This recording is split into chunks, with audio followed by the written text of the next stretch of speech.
आप क्या सेवा करते हैं? संगठन के बारे में कुछ बताइए, क्या मिला है?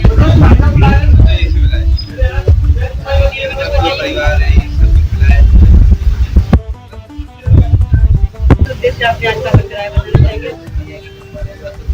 संगठन के बारे में थोड़ा कुछ बताइए मुझे। एक संगठन से करीब 35 साल में जुड़ा हुआ हूँ। मेरा परिवार चलाया और मैं अपने जीवन में जो भी पाता हूँ सब इसी की कृपा है। जो भी मेरी इच्छाएं थी सब पूरी हुई। मेरे पास खाने तक को मिला, आज मैं बहुत संपन्न हूँ।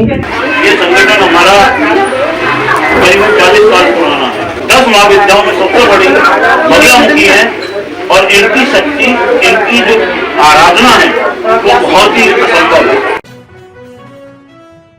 माँ बगलामुखी सतोगुड़ी दरबार ट्रस्ट। माँ शक्ति का वास हो, संकटों का नाश हो, घर घर में सुख शांति का वास हो। इस दरबार में धार्मिक आयोजन होते रहते हैं। यहाँ के मुख्य सेवक राम किशोर अग्रवाल हैं।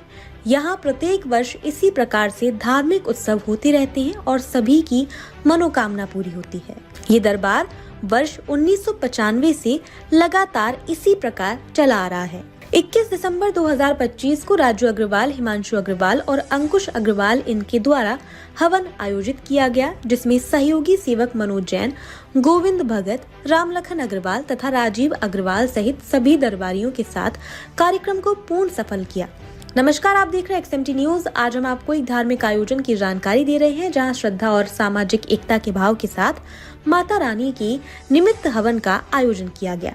इस पावन हवन का आयोजन RK अग्रवाल द्वारा किया गया, जिसमें बड़ी संख्या में श्रद्धालुओं ने भाग लिया। इस कार्यक्रम का उद्देश्य समाज में सकारात्मक ऊर्जा का संचार, मानसिक शांति और सुख समृद्धि की कामना करना है। हवन के दौरान पंडित विनोद मुदगल के द्वारा वैदिक मंत्रों का उच्चारण किया गया तथा साथ ही हवन की अग्नि में आहुतियां दी गई। मान्यता है कि इस प्रकार के धार्मिक अनुष्ठानों से वातावरण शुद्ध होता है और नकारात्मकता का प्रभाव कम होता है। सारा जहान है जिसकी शरण में, नमन है उस माँ के चरण में। कार्यक्रम के दौरान माता दुर्गा और शक्ति स्वरूपा माँ बगलामुखी की आराधना भी की गई।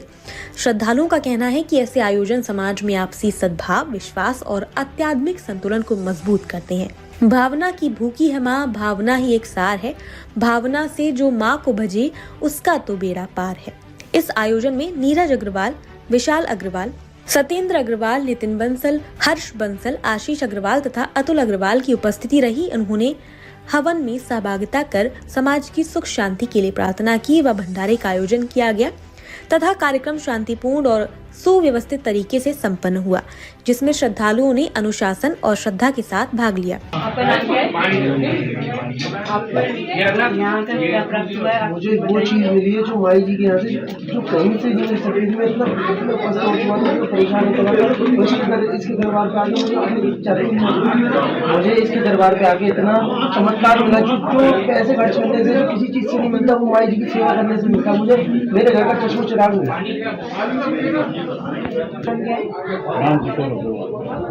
बताइए आप अपने संगठन के बारे में।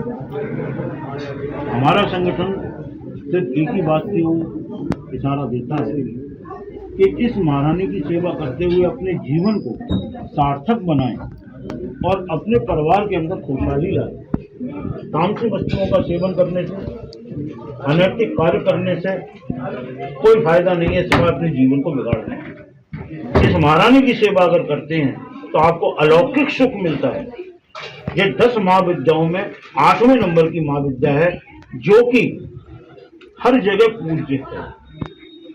आपका संगठन समाज के लिए क्या कार्य करता है? हमारा संगठन समाज के लिए ये एक इशारा देता है कि आप कभी भी अपने तामसिक चीजों का सेवन ना करें और अपने आप को सनातन धर्म से जोड़ें, अपने आप को महारानी के चरणों में अर्पण। आप इस संगठन से कब से जुड़े हुए हैं? बचपन से। कितना टाइम हो गया? कितनी उम्र है आपकी? इस संगठन के बारे में कुछ बताइए, क्या मिला है?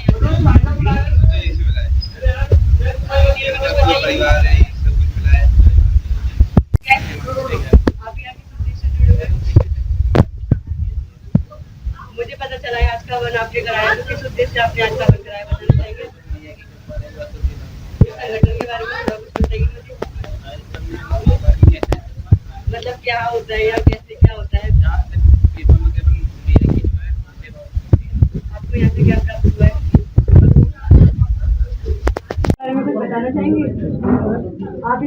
बारे में कुछ हाँ, बताइए। मैं दीनदयाल एक संगठन से करीब 35 साल से जुड़ा हुआ हूँ। मेरा परिवार इसी मातृश्री ने चलाया, मेरा वंश इसी मातृश्री ने चलाया, और मैं अपने जीवन में जो भी पाता हूँ सब इसी की कृपा है। आप बताइए कुछ यहाँ के बारे में। मैं यहाँ करीब 30 साल हो गए हूँ दरबार। मैंने यहाँ से बच्चों का उनका सब काम किए, मतलब जो भी मेरी इच्छाएं थी सब पूरी हुई। बताइए। मैंने यहाँ से बहुत कुछ पाया है, मेरे पास खाने तक को नहीं था, आज मैं बहुत संपन्न हूँ, इसी माई जी की कृपा से। आप इस बारे में कुछ बताइए, संगठन के बारे में। ये संगठन हमारा करीबन 40 साल पुराना है, लेकिन हम इसका एडवर्टाइजमेंट नहीं करते। हम इसको अपने सिर्फ माँ के चरणों में सेवा अर्पित करते हैं। बाकी हमारा किसी से कोई ऐसा मतलब नहीं, सिर्फ उनकी सेवा करो आनंद। आपका संगठन समाज में क्या करता है, किस दिशा में काम संगठन करता है? हमारा समाज में ये एक इशारा देता है कि महारानी जो आदि शक्ति है, महारानी जो बगलामुखी है, उसके मुकाबले अभी तक ब्रह्मांड में कोई शक्ति नहीं है, क्योंकि 10 महाविद्याओं में सबसे बड़ी बगलामुखी है, और इनकी शक्ति, इनकी जो आराधना है वो बहुत ही असंभव है। हर व्यक्ति इसको कर नहीं सकता। बिना गुरु दक्षिणा के, बिना गुरु के इनकी साधना नहीं करनी चाहिए, वरना आदमी को कष्ट महसूस होगा। और आदि शक्ति सही ये 10 महाविद्या उत्पन्न हुई है, जिनको कि सब ऋषियों ने उत्पन्न किया है। और आदि शक्ति, राधा रानी, ये सारी शक्तियां एक हैं। तो आदि शक्ति की अगर आप देश में सेवा करते हैं, अपने सनातन धर्म में सेवा करते हैं, तो आपको अवश्य उसका फल मिलेगा। जैसे कन्हैया जी आदि शक्ति के स्वरूप हैं, ऐसे ही माता रानी भी आदि शक्ति के स्वरूप हैं। कन्हैया जी और माता ये दोनों बहन भाई हैं। अगर बहन के बिना भाई के पास जाओगे सुनवाई नहीं होगी, भाई के बिना बहन के पास जाओगे सुनवाई नहीं होगी। तो बहन और भाई दोनों की सेवा करते हुए अपने जीवन को यथार्थ करते हुए इनकी सेवा करो। सनातन धर्म यही हमें सिखाता है।